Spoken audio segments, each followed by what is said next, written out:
মদিনার পবিত্র মসজিদে নবাবির সম্মানিত মুয়াজ্জিন শেখ ফয়সাল নোমান ইন্তেকাল করেছেন। ইন্না লিল্লাহি ওয়া ইন্না ইলাইহি রাজিউন।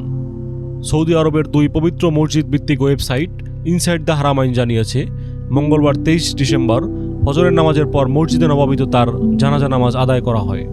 পরে তাকে মদিনার ঐতিহাসিক জান্নাতুল বাকি কবরস্থানে দাফন করা হয়। শেখ ফয়সাল নোমান দীর্ঘদিন ধরে মসজিদে নবাবির মুয়াজ্জিন হিসাবে দায়িত্ব পালন করে আসছিলেন। তিনি 1422 হিজরিতে মসজিদে নবাবিতে মুয়াজ্জিন হিসাবে নিযুক্ত হন এবং টানা 1447 হিজরি পর্যন্ত প্রায় 25 বছর এই দায়িত্ব পালন করে যান। তার সুমধুর আজান ও ধর্মীয় নিষ্ঠা বিশ্বের লাখো মুসলমানের কাছে বিশেষভাবে সমাদৃত ছিল। তিনি বংশ পরম্পরায় মসজিদে নবাবিতে আজান দেওয়ার সৌভাগ্য অর্জন করেছিলেন।